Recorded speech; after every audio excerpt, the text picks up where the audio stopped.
Lord forgive me for this trap shit. Sergeant Smack make it backflip. Telly Hank did with the action.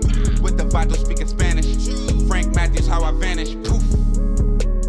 Came back like I'm King Tut. Gold BBS is on a beamer. When Fat Cat was 10 queens up.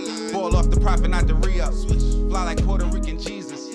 Uptown like I'm Baby May. Just caught a touchdown from the Bay.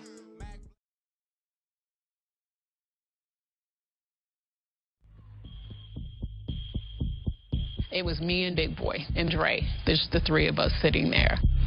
So then they get ready to announce the award for Best New Artist. All right. Hold up. And the winner is... And guess who wins? Outkast.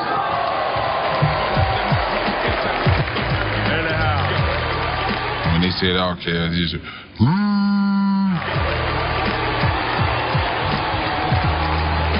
How you gonna get booed and you just won Best New Artist? It was backlash from the East Coast, West Coast thing. Now, if the conversation was to come up, how did Atlanta become the headquarters for trending urban music? It's definitely not a simple answer because it really didn't happen overnight. It would kind of happen in waves, with each one kind of being a little bit louder than the last. And depending on who you're speaking to at the time, they'll probably bring up one of two moments, with the first wave happening in the early to mid 1990s with groups like TLC, Outkast, and Goody Mob, and later on Pastor Troy will begin gaining national recognition with production from the likes of the legendary Organized Noise and the Dungeon Family behind them. And then you will have Pastor Troy bringing a more aggressive, independent energy. They would introduce a new perspective built around Southern culture, sound, and identity. And to me personally, they were probably the first artists that I really remember telling people that they were unapologetically from Atlanta, embracing the city that would become essential to their sound and their message. Then, by the early 2000s, the next wave would begin to take shape when trap music would become the dominant sound in some hip-hop circles.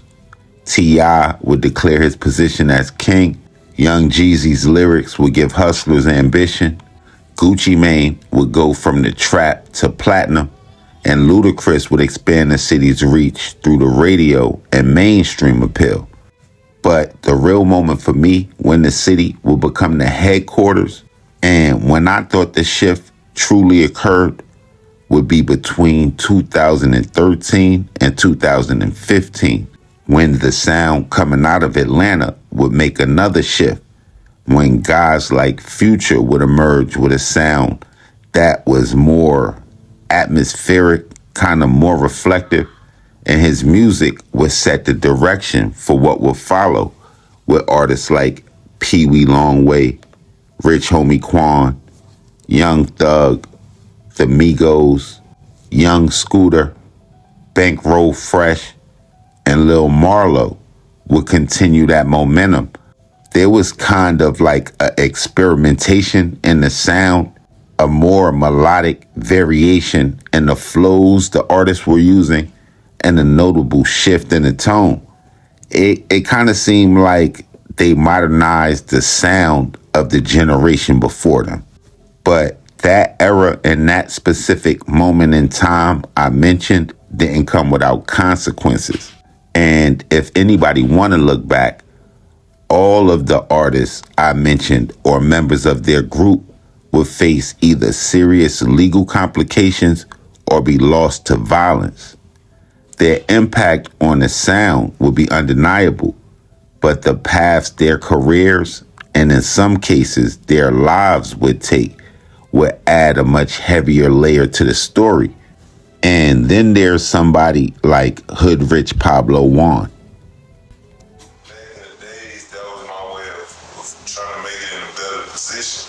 If I'm around rappers who need weed and lean, and my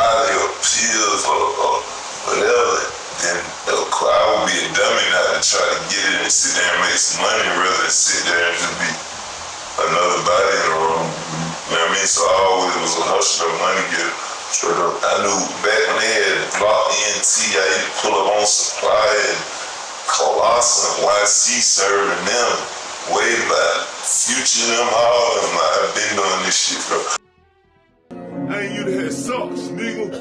Now I got a lot of niggas stay down the kitchen, stay down till I get it. Fuck nigga hating, you know they ain't with it. Hot, counter roll nigga, I get it. Message saying to teach how to whip up the chickens. Niggas out game, I hit it, nigga. Niggas out game, I ran up the ticket. 2 million niggas ain't shit to me, nigga. Real street nigga, I came out counter. Nigga, you ain't nothing, you ain't told no help. Nigga, they know that I got it. Nigga, fuck all this shit, I ain't no motherfucking scammer. Nigga, I'm gonna trap this shit in my blood.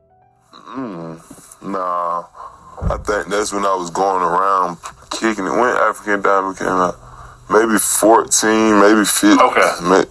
It was one of them songs that I did, and I was trying to tell, like everybody to tell you, that's when they first started picking on me. But I was trying to tell everybody, like, bro, I ain't never, you know how you finally like something, like I ain't never liked nothing. I was like, bro, you gotta listen to this. This is one of the hardest songs Pee Wee got. Fuck what I got. This the hardest song Pee Wee got. I'm trying to tell these folks, like, when Pee Wee drop their tape, they gonna be the hardest one on there. Nobody listen, bro. When that motherfucker came out, that's all they were talking about. Like, what the fuck? That motherfucker hard. And it was weird. It was different, you know what I mean? I always was a person, like, I ain't big on, I ain't gonna lie, I'm gonna tell you like this. When it come to Atlanta, a lot of people that you think are stars was already friends. Like, me and Metro Boomin, let me think of somebody, Migos, who done blew up? It's just a lot of people I can't even think, even Jeffrey, you know what I mean? Like, everybody who was coming up out of Atlanta, we already done went to high school or the club together, so it wasn't that major to us. When one person come up, we salute you, and you know, we look at it and strive for that, but it's like, that's how I already knew everybody in the rap game, so when African Diamonds hit, it was kind of like they never knew I rap. Nobody knew I rapped until I did that.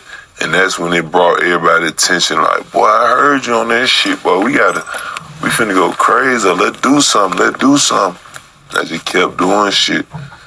And then I one of them people who I was like, nigga, I ain't trying to run off African Diamond. Fuck that, nigga. It's time to make 30 of them, you know what I mean? Yeah. That, and when African Diamond came out, I had a dice game.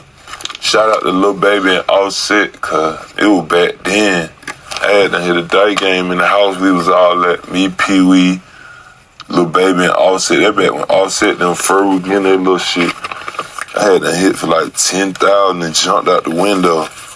Told them, oh yeah, I'm finna go to the bathroom. Jumped out the window. So when African Diamond came out, me and Pee Wee went to goddamn, you know, we high top, low top, Javinci. I'm just blowing me a nice little check. I had done bought a watch, I had done bought a chain, a little earring, just shit like that. So I was trying to bring shit true, you know what I mean? Instead of just having African Diamond, I'm trying to really have some little, you know what I mean? Some pieces on.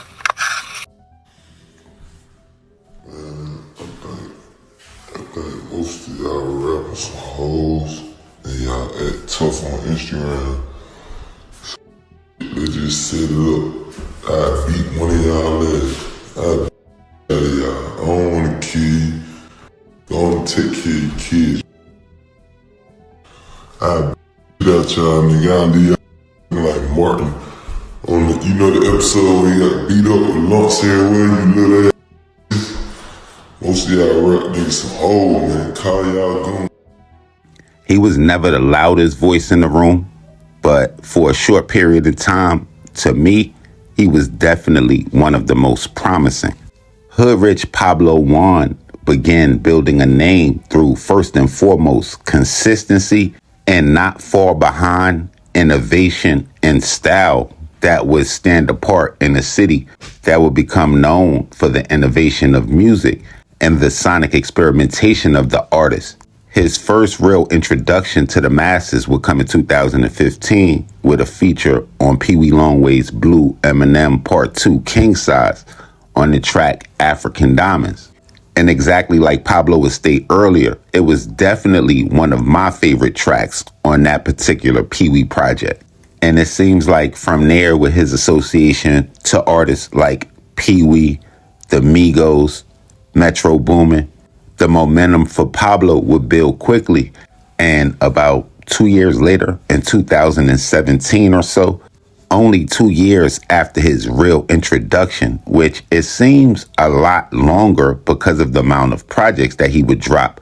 But that year, he would drop Designer Drugs 3, which would go on to be something like an underground success and maybe his best project, which is saying a lot because he dropped a few, and it would feature the standout track, We Don't Love 'Em. Probably even to this day, Pablo's biggest song, which would spawn a remix that would feature Gucci Mane, and seemed like it landed Pablo a spot on 1017 Records, even though I'm not quite sure of what was the paperwork situation or any of that, but it was definitely some kind of association there.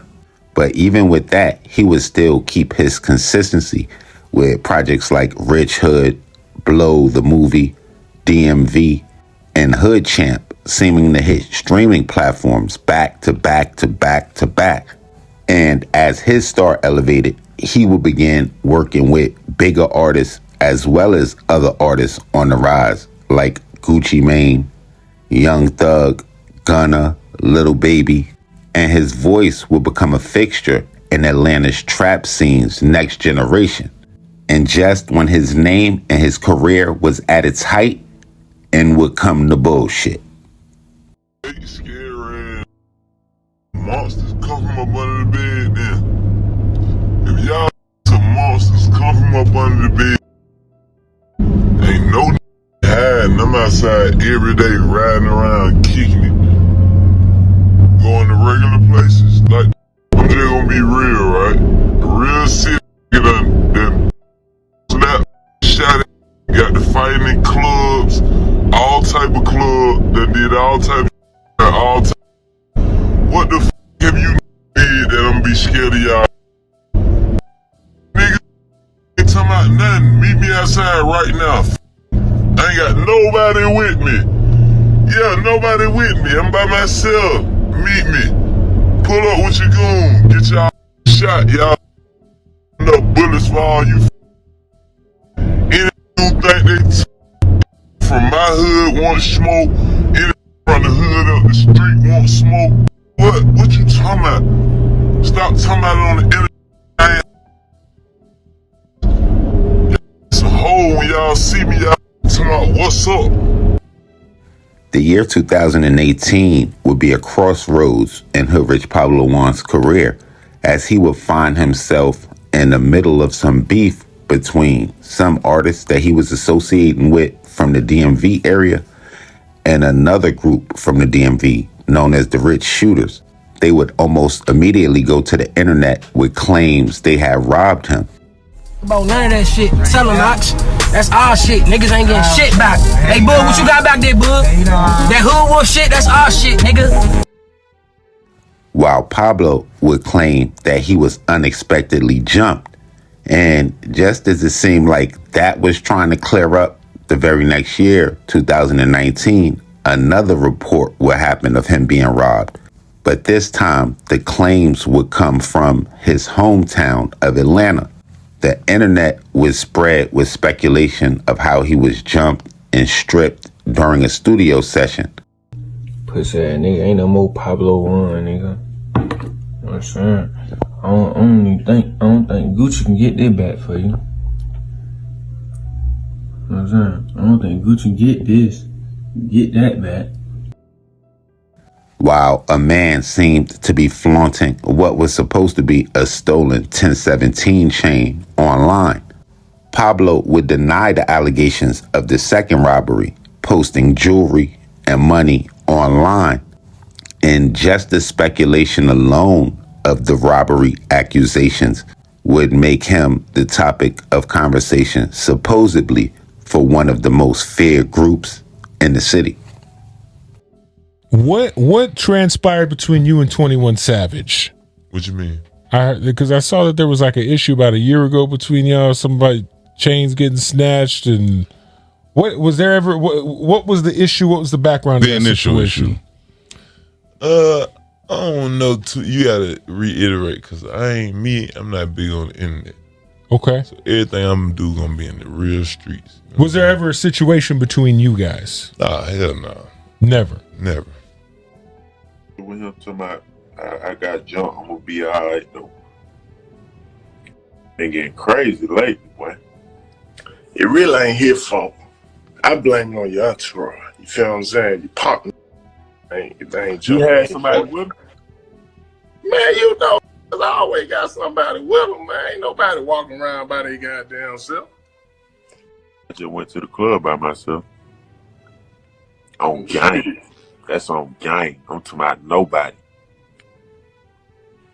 Well, I don't goddamn know. Niggas know them niggas in LA like to beat. Better goddamn take some boxing lessons or something. I heard there wasn't even no LA. Well, what? I don't know. They said it was some DC.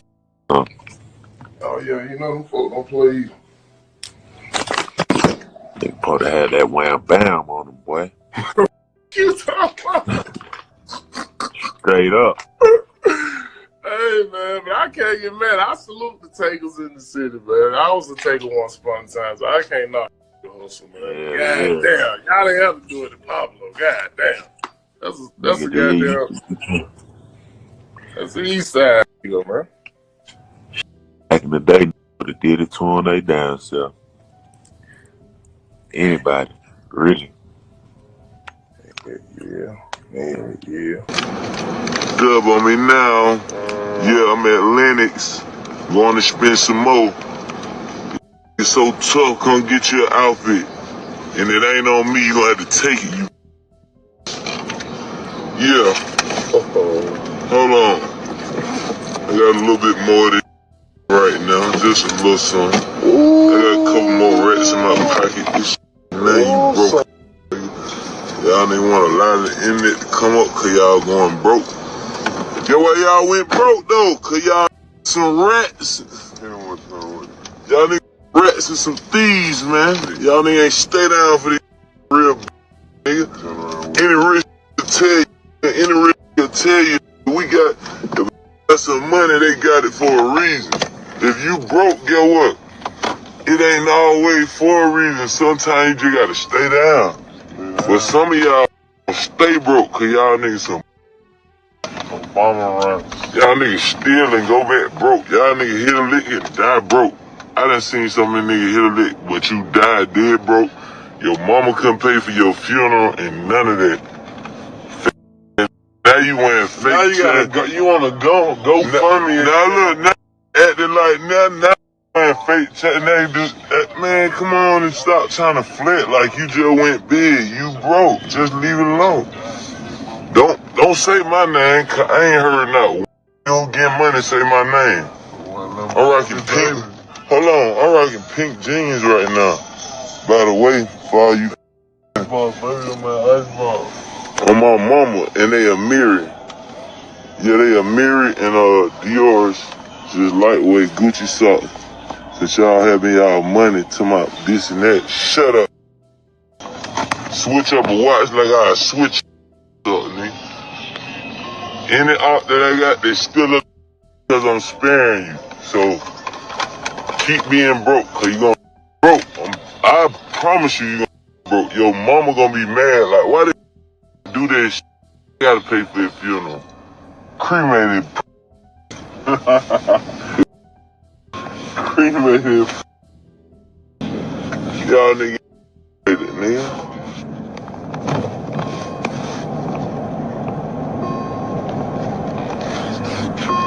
Yeah, pulled over the nigga that be asking for water, I mean, asking for money and still doing it in front of police.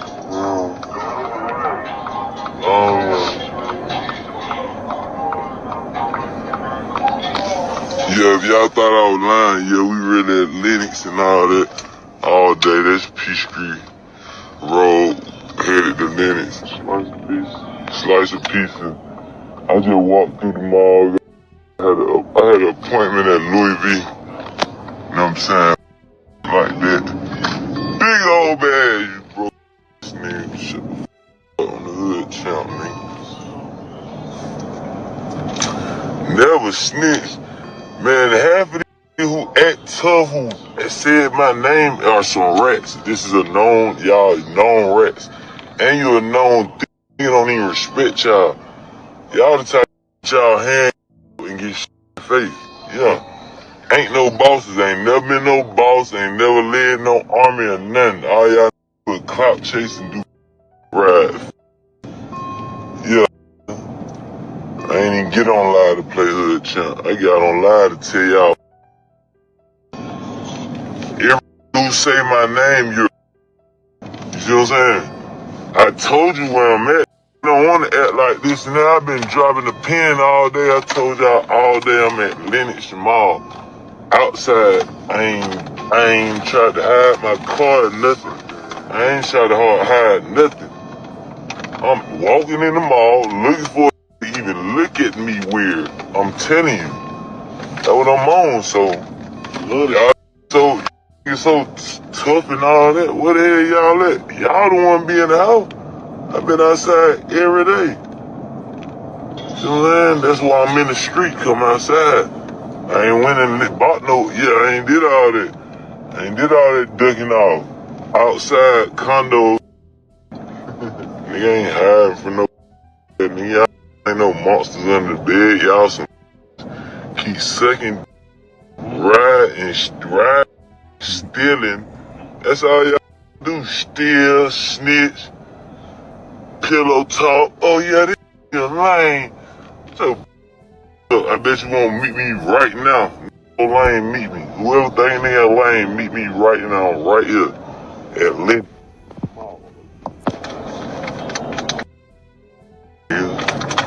Y'all nigga ain't talking about nothing, and I ain't got no big group nigga with me all. I'm a man. Y'all talking about, y'all nigga better come ready when you come. And you went broke once again. Pull some money out. I don't want to see nothing but they. I look at them like more than them folk got more respect than I'm talking about. I'm talking about these snitches, these rap niggas who be on Instagram talking like y'all really did something. Y'all niggas be on Instagram and ain't did.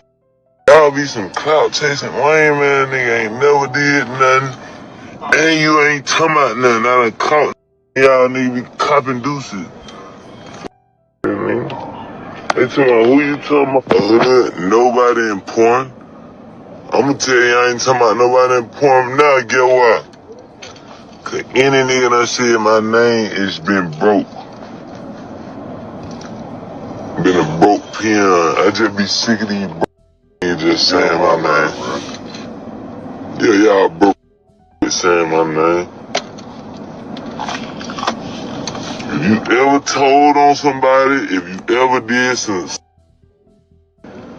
stealing, some pillow talking, all that, get on my line, bro. You see what I'm saying? That ain't what I'm at BP again, once again, just in case somebody wanna run into me. The BP by the Lenox. I gotta get some backwood before I go smoke. Hold on, before I go smoke. Come on. Before I go smoke right outside the Lenox and wait on whatever nigga come out. Fake and all this. They be rapping tough and all that tat in your face and like kill out that shit ain't scared nobody but your mama. Man. Just when you would think things couldn't get any worse for HoodRich Pablo Juan's career, after the associations of the robberies in 2018 and 19, his attempt to cross over from trap notable to radio playlist mainstay would be stopped cold on October 22nd, 2020. He would be one of the first, and now what became a long list of high-profile rappers connected to Atlanta to face serious legal implications. HoodRich Pablo Juan, real name Sterling Pennix Jr., would be pulled in and indicted as part of a sweeping RICO case against members of the Rolling 20s neighborhood Bloods. 46 people now charged in a gang bust in Upson County. GBI says they're called the Rolling 20 Neighborhood Bloods. They committed a list of crimes, including drug trafficking, theft, and conspiring to assault inmates. That's what they're accused of. 25 people have already been arrested. Another 21 are still wanted. This is a very organized groups of people that we're going after. They're sophisticated, and it takes all of us working together to be able to continue to bring them to justice and to keep our communities safe.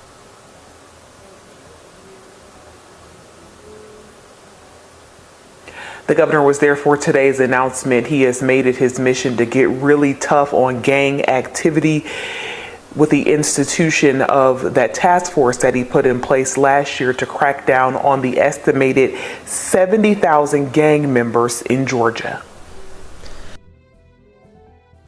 For nearly 35 years, Atlanta would stand at the center of America's urban music movement. Since the early to mid 90s, the city has shaped the sound, launched stars, and rewritten the blueprint for what urban music dominance could look like.